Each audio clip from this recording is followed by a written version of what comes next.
Hi friends, my name's Alexa. Today I'm going to be doing my February wrap-up as well as my January wrap-up because basically in January I had a really slow reading month. I basically only read like 2 books, I think. So I didn't want to make a whole video for that. I was just gonna squeeze her in here with the February wrap-up. So let's just start with January real quick. Like I said, I read 2 books in January and 1 comic.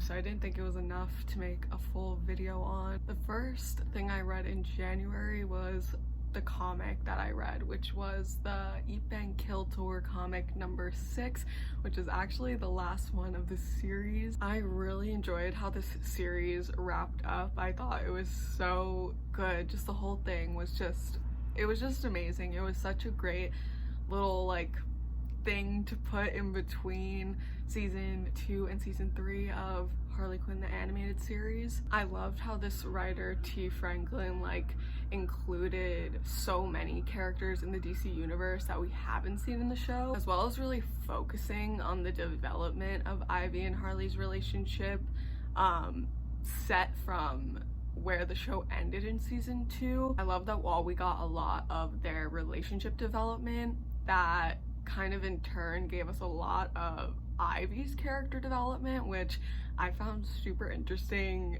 also really sad, but it was really good. I thought it was really well done. Now, the first book I read in January was As Good as Dead, which is the 3rd book in A Good Girl's Guide to Murder, the trilogy, and I decided to read the 3rd one while I was home over winter break, and that book was pretty big. It was almost 500 pages. It took up a lot of my time, especially because I was working and trying to spend time with people I don't normally see here. So yeah, I was reading very slowly. It basically took up most of my January. I feel like it did tie up the series in a really interesting way. I really liked how the true crime aspect really came into play with our main character. And basically in this series, our main character Pip is like basically solving crimes that like the cops in her town are like too lazy to solve, and she like actually she gets shit done. She knows what she's doing, but she also ends up putting herself in danger a lot of times because of that. And so this one is like, you know, the stakes are raised, everything's happening,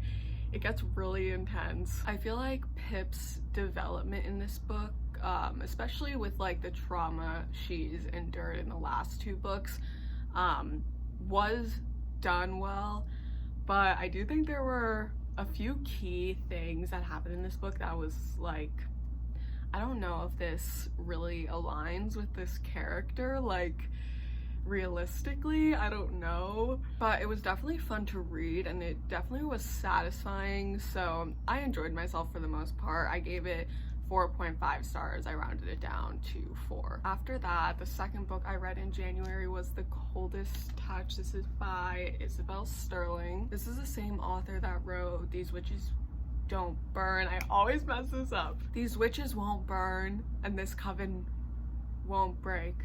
These witches don't... Okay, you get it, right? Anyway, that's the same author that wrote this book. This book I was really highly anticipating because it's sapphic, it has vampires, need I say more? So basically this follows Claire, who's a vampire, and Elise, who has these like special abilities that she's just discovering. Her ability is that every time she touches someone, even just like slightly brushing someone in the hallway, she sees their death. So obviously this isn't sitting well with her. She's not having a good time, and then Claire enters and she kind of comes like undercover to Elise's school. Her mission is basically to like befriend her and to mentor her and teach her about her abilities. And Claire is basically a part of this like supernatural organization that wants to use Elise because Elise's ability makes her a death oracle. But this deals a lot with Elise figuring out her abilities, like trying to control them and like get to the next steps in her like training. And she also just lost her brother, so it's this whole thing where she wants to like be able to bring her brother back to life. And I will say the romance was pretty light in this. It was a lot lighter than I thought it was gonna be. There's definitely a bit of angst between the girls, a bit of misunderstanding that happens. But I did enjoy their chemistry towards the end. I just feel like it took a little while to get there. And also towards the end, I really felt like the story just like emerging more. It was just more present. I was surprised by the writing in this book because this book came after the other two books, not in a series or anything, but the author wrote the other two before this, and I feel like this one came off a lot less mature, and I feel like some of the writing was a little cheesy, and I don't know, it definitely didn't grip me like the last two books. So at the end of the day, I ended up giving this book 3.5 stars. I rounded it down to 3. I still really had a fun time and enjoyed myself.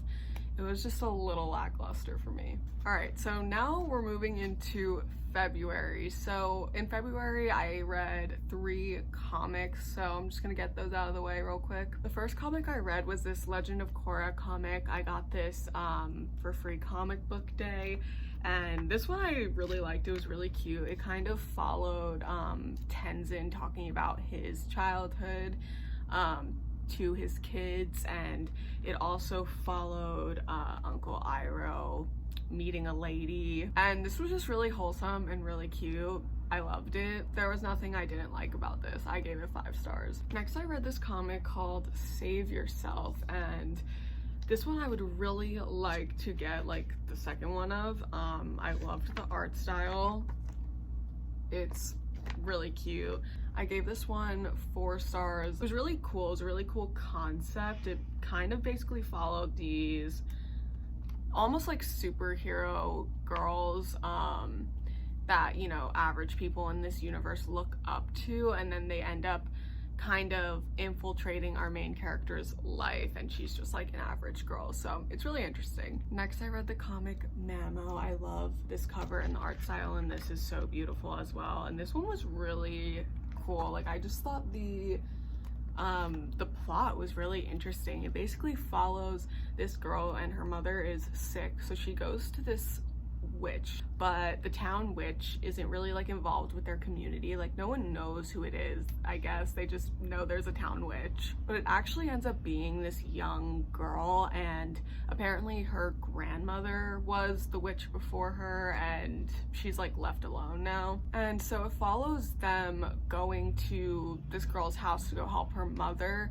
and it's just a really sweet story because at first, like, the girl who's the witch doesn't want to help, and then she like gives in, and she ends up being really helpful and meeting this girl's family, like her sisters and her mother, and things just are very eerie and they fall into place, and it's really interesting the way she uses magic. It's really fun, and her grandmother comes more into play here too, so I would really love to read the second one of these because the story was so interesting. I gave this 5 stars. Okay, the first book I read in February was The Space Between Worlds, which I loved. I marked her up a lot. Guys, this is one of my new favorite books. This book just took me away. This was like such an amazing reading experience, and something like I've never read before. It was so joyous. Basically, this book follows this universe where multi-dimensional travel is now possible, but you can't go to another universe if your doppelganger is alive.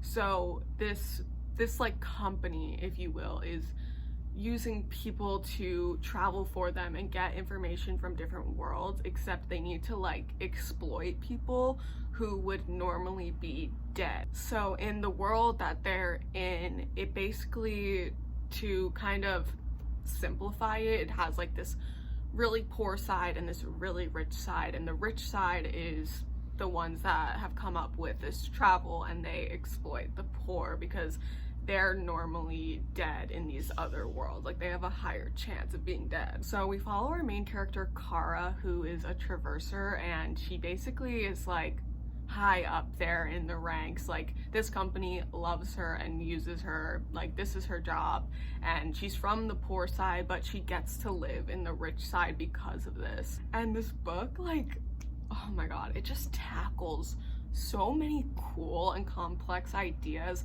like, you know, multiple universes and multiple of you and multiple of other people, and this idea of not fully ever knowing someone, even yourself. That is something it brings up a lot, is that you don't even fully know yourself. And right at the start of this book, there's like a crazy plot twist, and it really sets the tone for the rest of the book. I just couldn't believe what I was reading as I was reading this, because it just felt like a movie over and over again. Like, I can't believe how short this is, because so much happened here, but none of it felt like convoluted. Nothing felt like too much. It was just right. I also just want to point out the fact that this writing is so brilliant. It is literally so beautiful and profound. I just want to read one of the quotes for you guys to kind of give you an idea, and this is super early on in the book, so it just keeps getting better from here, but this is on page 58. It goes, "If I figured anything out in these last 6 years, it is this: human beings are unknowable. You can never know a single person fully, not even yourself. Even if you think you know yourself in your safe glass castle, you don't know yourself in the dirt. Even if you hustle and make it in the rough, you have no idea if you would thrive or die in the light of real riches, if your cleverness would outlive your desperation." Okay, another part of this book I absolutely love is the sapphic romance. Basically, there's another character in this book named Dell, and she is Kara's watcher. So she works for the like same traversing company as Kara, except she is the one who like pulls Kara into different universes and sends her there and like works with her and checks up on her and all of that. It is sort of like slow burn, but they still really stay in each other's orbit the whole time. They're just really big parts of each other's lives no matter what. So when the romance kind of happens, it just totally makes sense. It totally feels right. It is so good. This book ended so brilliantly. It couldn't have ended better, in my opinion. It was amazing. So obviously I gave this 5 stars. This is one of my favorite books of all time now. I'm obsessed with it. Next, I read one of my very highly anticipated books of this year, which was Count Your Lucky Stars by Alexandra Bellafleur. Oh my god, I was so excited for this. I pre-ordered this like a year in advance. So this is the 3rd and last installment in the Written in the Stars trilogy. First is Written in the Stars, then Hang the Moon, and then Count Your Lucky Stars. And this follows Margot, who is Elle's best friend and roommate from the first book, and Olivia, who is Margot's childhood best friend slash kinda lover. It's a second chance romance, and so these two girls knew each other when they were younger. They lost contact for like 11 years. They had a big kind of falling out, and it's happening again. Things are happening. Olivia is a wedding planner, so she gets hired to plan the wedding for one of the previous couples, and that's when they run into each other. And this also has the forced proximity trope, because something ends up happening where Olivia has to move out of her apartment. She has nowhere to stay, and Margot just happens to have an empty room, so they're roommates. And this was just so cute and so fun. I loved it. I love that it centered around the wedding as well, because it was just fun to like follow this event that was happening in the friend group's life, but to also have this romance happening. I really didn't have anything that I didn't like about it. I feel like what I didn't love as much as like the first book were the tropes in this book. I just liked the tropes in the first book better. Written in the Stars, it had like the fake dating trope and all of that, grumpy sunshine trope, but this one was different. It was second chance romance and all of that, but I did really enjoy it still. So I ended up giving this 4 stars. I loved it. I was really happy with how this ended the series. So next I read the book City of Shattered Light, and this was very interesting.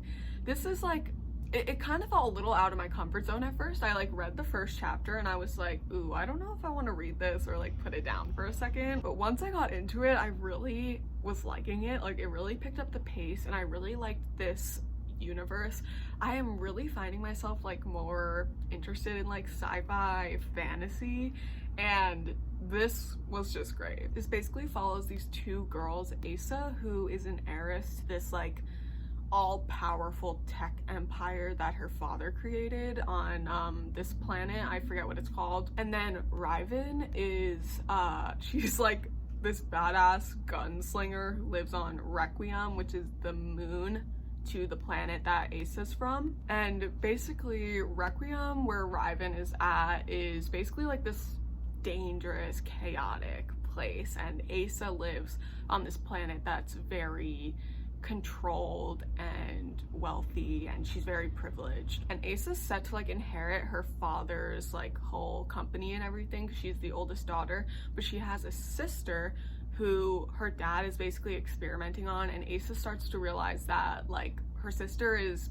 being really negatively affected by these experiments, and she starts realizing that her dad is just manipulative and doesn't care about anyone but himself, including his daughters. So Asa decides to run away and help her sister, and she runs into Riven, and a lot ensues. It's honestly pretty complicated to explain because, I mean, look how big this book is, but Riven kind of has like a crew. So Riven and her crew are sort of helping Asa with her journey, and just a lot happens. It's kind of like a really cute found family trope once like the gang really bonds and accepts Asa. And I just really loved this. I really liked how the world was built and the technology was infused into this universe. It was really unique, and I loved both of these main characters. I thought they were both really interesting. Now, they also have a bit of a romance. There's kind of like a love triangle happening here too, but all the friends are really cordial and friendly. It feels real. Like, it feels like a real friend group. It doesn't feel like filled with drama. It feels like they're actually friends and they want to just keep each other safe, and that's it. I will say I think the romance here could have given us a little more, but I did still think it was really cute and all the moments made sense to me. The writing was a bit choppy for me at points. Like, some things I like didn't fully understand. I just kind of had to move on, you know. But at the end of the day, I really liked this. I thought it was so fun. The plot just kept thickening, and I really liked the cast of characters here, and I ended up giving it 4 stars. All right, so next I read Nothing to See Here, which I was so surprised by this book. I've had this on my TBR like for a long time. I picked this book up and I didn't want to read it after I bought it, like for a long ass time. I just wasn't sure if I would like it. Like, the premise is basically that this woman has to start watching these children who burst into flames, okay? And that's all I knew. But this book is so much more than that. It basically follows this woman who, she gets like a letter from her old best friend, and her best friend and her went to this like private high school together. Her best friend was about to get kicked out, and she was rich. Like, everyone at this private school was rich except for our main character. She like worked really hard to get into this high school. So her best friend, who is also her roommate, gets in trouble at school, is about to get expelled, and her father convinces our main character's mother to blame it on our main character because he'll give her money. And that's enough for our main character's mother. She doesn't really care. She's like, okay. Years later, our main character and her best friend are still in contact. They write letters to each other. It's very fruity, which is funny because at first I really didn't see this this relationship happening. I like saw a glimpse and I was like, no, they're not giving us it. Like, this is not gonna happen. They're just like trying to show that they're close friends. But they keep writing letters to each other throughout their whole adulthood. They're still friends, and her rich best friend eventually kind of proposes that she comes and lives with them because she has a job opportunity for her. So she goes there and finds out that her best friend wants her to basically nanny her stepchildren. Her best friend and her husband have a child of their own, but her husband has 2 previous children from another marriage, and their mother just died, the 2 children of the previous marriage, so they have no one to watch them. And this husband of hers is a senator, so he's very busy. He can't take care of his kids. So our main character becomes a nanny. Now, this is very slow in the beginning. Like, the book is really building up to something, but once the kids are introduced, this book is addicting. I loved it. I loved the relationship between this adult woman who didn't really have a connection to these children and these children who she kind of saw herself in. Like, they were neglected, no one wanted them, and they burst into flames, so people were like afraid of them. But she just figured, you know, I just have to be the one to figure out how to calm them down, how to get them to talk about what it feels like before they burst into flames. Why, like, what are the patterns that happen here? And like, what are you feeling during this, after this? And really like breaking down the resolve of these kids. And it is so interesting. It also gets a little bit more into this like friendship relationship that the women have, and it's kind of sad, to be honest, but they do get into a deeper conversation about it, which I wasn't sure we were actually gonna get. Overall, I really love this book.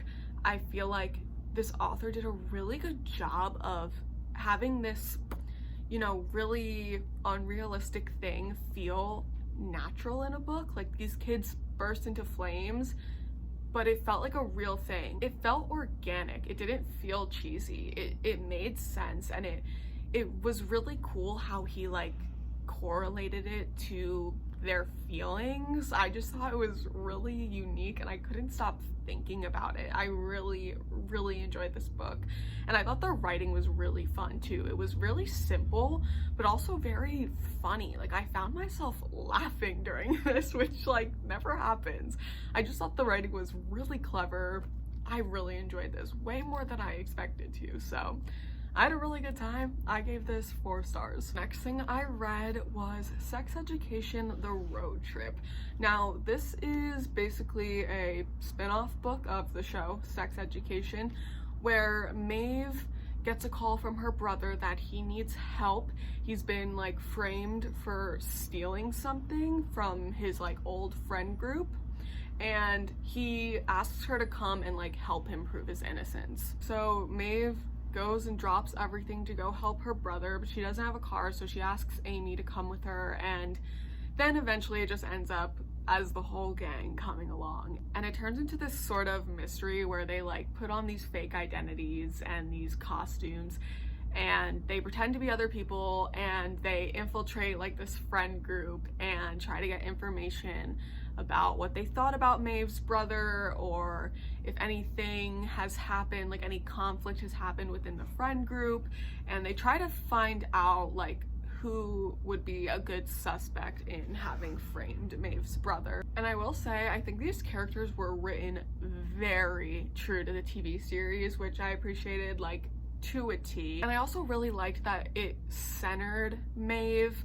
Like, she did deal with a lot of turmoil in believing her brother that he didn't actually steal this thing, and just wanting to give up and feeling like she's wasting her friend's time and all of that. I really loved that it was Maeve-centric. Overall, this was just like really fun and lighthearted. I thought the ending was really sweet. I do think the plot was a little like elementary. Like, I just feel like it just definitely felt like it could have given me more. I kind of felt like it was following like a basic like plot line of like, there's a mystery and we need to solve it, and I don't know, it just kind of felt a little cheesy to me at points. it didn't feel very like clever in that aspect. It just felt more fun, if that makes sense. Like it felt just like very lighthearted, and like they were just trying to show these characters in fun moments. I gave this 3.5 stars. I rounded it down to 3, but I still had a really fun time. I think it picked up a lot towards the middle and the end. Now, the last book I read in January was Local Woman Missing. I listened to this book on audio and I had such a good time. I loved Local Woman Missing, and I feel like this has kind of mixed reviews, and I don't understand why, because I really enjoyed myself reading this. It basically starts off following this girl who has been kidnapped, and it eventually kind of follows. It's really hard to explain, actually. So it follows Delilah, the girl who has been kidnapped, in the first few chapters as she's trying to escape. But then it transitions into Delilah's mother 11 years before, so before the kidnapping, and Delilah's neighbor and like her mother and family's close friend. So it follows like those two point of views. It eventually also follows her brother's point of view. She has a little brother who, when she was kidnapped, was like 3. So it follows his point of view now, when they get Delilah back. This story was just so interesting to me. I always wanted to know what was gonna happen next. I really found the different point of views interesting, all of them. I didn't feel like any of them weren't necessary. And this book, like, damn, did it have a good few plot twists. Like, and I wasn't expecting any of them. I was paying such close attention at first too, like thinking I could crack this code, and I was so wrong about everything. I was like so meticulously paying attention to like these different characters and these like side characters and like what they said that like sounded a bit suspicious to me, and like, oh my god, like I didn't trust anyone. And then like the person who like I trusted I trusted like betrayed me. There were just so many things I didn't expect. It was so fun. It also was really scary and sad though. Like, I will say that it was pretty sad though. You basically know, like, this isn't a spoiler, you know throughout the book that while Delilah has been kidnapped, her mother was killed. And you don't know how her mother was killed, but you're following her mother 11 years before, like around the time, like right before the kidnapping. So you're following her mother then, and you're like knowing that she's gonna die, and it's like really sad, like, because you just know she's gonna die. It's literally so upsetting. But I just love this. I loved like the small town kind of atmosphere, and it also kind of plays with the fact that basically the very first chapter follows this woman, Shelby, and she's just another woman in the neighborhood, and she seems pretty irrelevant at first, but she ends up going out jogging in the first chapter at night. Her and her husband are having problems, whatever. So she goes out jogging, and then you find out kind of later on that she went missing. So she went missing, and then Delilah and her mother went missing. So it was like, what's happening in this town, you know? And it just all comes together perfectly. It all comes together in such an interesting and eerie way, and I just loved it. I gave it 4.5 stars and I rounded it up to 5. So those are all the books I read in January and February. I have had a really good start to the year reading wise. For real, I feel like I've read some of my new like all-time favorite books this month. So many of these books, like The Space Between Worlds, City of Shattered Light, Nothing to See Here, Count Your Lucky Stars, they were all books that I was thinking of while I wasn't reading them. Like, they just stayed on my mind. So anyway, thanks so much for being here and hanging out with me.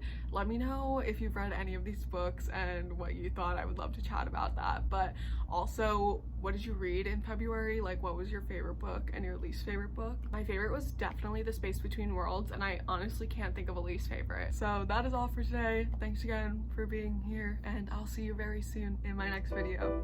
Bye guys.